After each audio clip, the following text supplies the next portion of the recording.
Assalamualaikum warahmatullahi wabarakatuh. Perkenalkan, nama saya Zaki Agung Hugo dengan nomor NPM 232170032. Saya berasal dari kelas A, jurusan Pendidikan Geografi, Fakultas Keguruan dan Ilmu Pendidikan.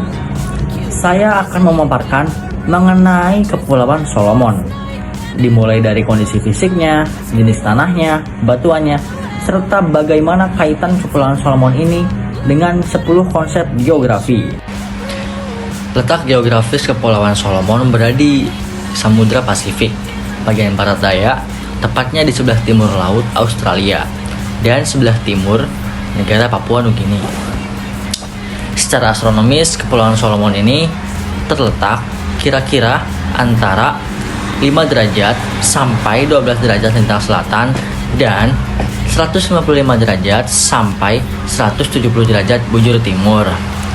Secara geografis, batas-batasnya adalah yang di sebelah utara ada Samudra Pasifik. Lalu untuk yang ada di selatan, Laut Koral, serta negara Vanuatu. Lalu untuk di sebelah barat ada negara Papua Nugini serta Laut Solomon. Dan sebelah timur berbatasan dengan Samudra Pasifik. Untuk mengenai iklim, cuaca, serta musim. Yang pertama, Kepulauan Solomon memiliki iklim tropis laut yang sangat hangat serta lembab sepanjang tahun dengan suhu rata-rata 25-30 derajat Celcius dengan curah hujan yaitu sangat tinggi yang dimana sekitar 3.000 sampai 5.000 mm per tahun. Untuk musim di Kepulauan Solomon ini, yang pertama ada musim hujan yang biasanya terjadi di bulan November sampai April yang dipengaruhi oleh angin barat laut. Serta ada juga musim kemarau yang terjadi di bulan Mei sampai Oktober dipengaruhi oleh angin tenggara. Negara Kepulauan Solomon ini sering mengalami badai tropis dan siklon akibat posisinya yang ada di dekat Khatulistiwa dan Samudra Pasifik.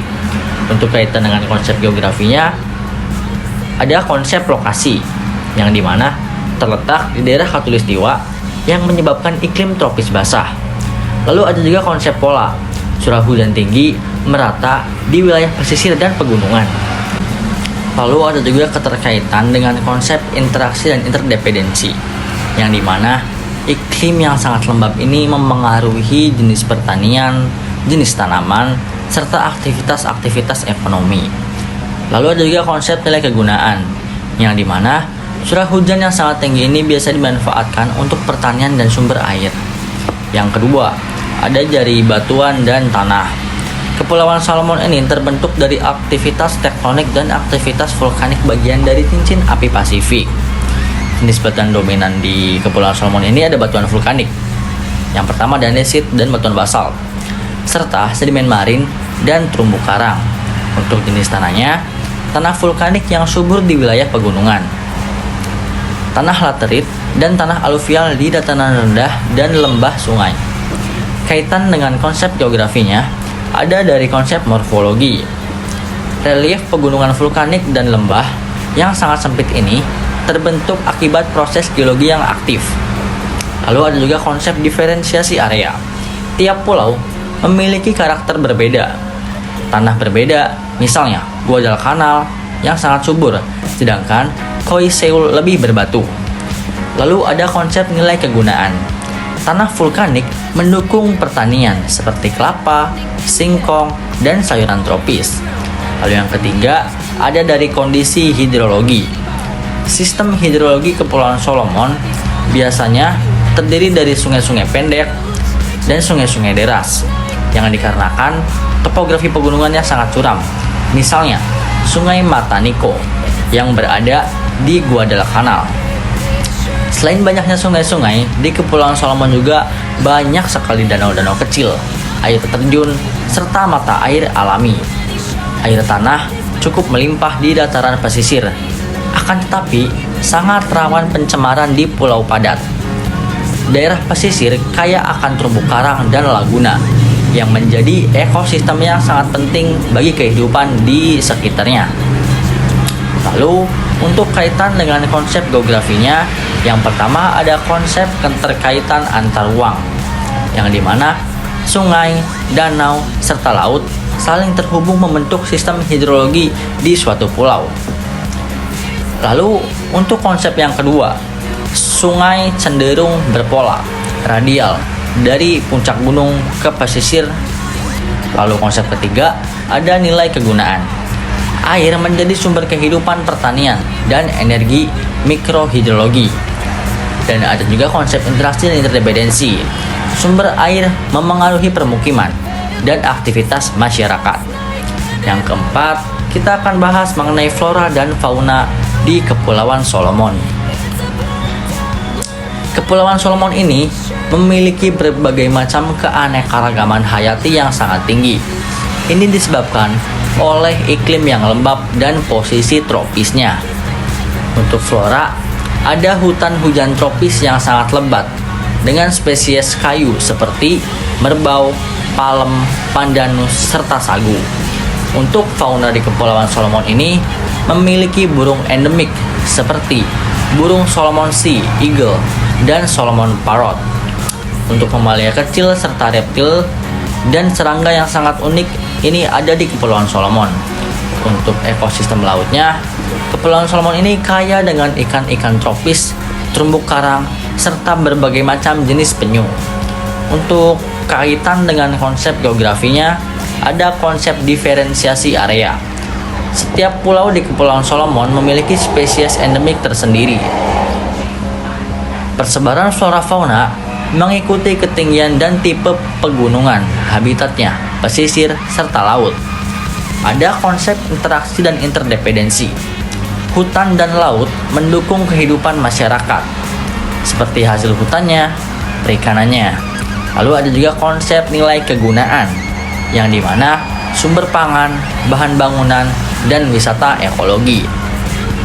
Selanjutnya kita akan bahas mengenai kondisi sosial dan budaya di Kepulauan Solomon. Penduduk Kepulauan Solomon didominasi oleh etnis Melanesia, disertai kelompok kecil Polinesia, dan kelompok kecil lagi yaitu Mikronesia.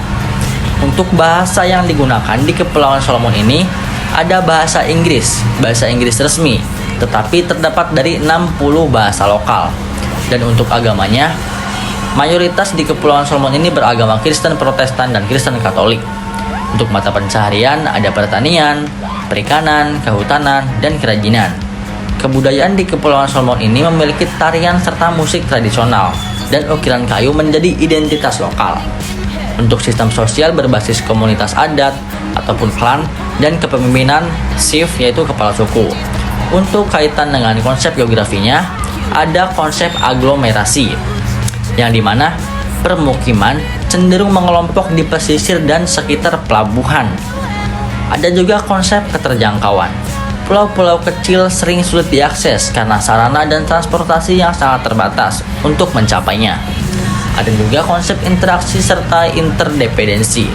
Hubungan antar pulau melalui perdagangan dan pertukaran budaya. Untuk konsep diferensiasi area, setiap pulau di Kepulauan Solomon ini memiliki ciri khas budaya dan dialek yang berbeda-beda. Lalu ada juga konsep nilai kegunaan. Wilayah pesisir dan lautan bernilai ekonomi serta budaya yang sangat tinggi mengingat kondisi Kepulauan Solomon ini. Untuk kesimpulan umum mengenai konsep geografi yang ada 10 tadi yang sudah saya jelaskan, Kepulauan Solomon ini merupakan contoh nyata bagaimana unsur fisik dan sosial saling berhubungan di ruang geografi. Lokasi dan morfologi memengaruhi iklim, tanah, dan hidrologi di Kepulauan Solomon.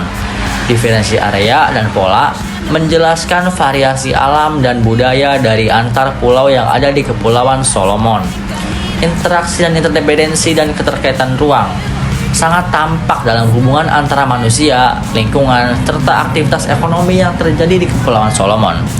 Lalu, nilai kegunaan dan aglomerasi menunjukkan bagaimana masyarakat memanfaatkan ruang sesuai potensi wilayahnya. Sekian, mungkin hanya segelintir itu yang bisa saya paparkan mengenai negara Kepulauan Solomon. Wabillahi taufiq wal hidayah. Wassalamualaikum warahmatullahi wabarakatuh. Bye-bye.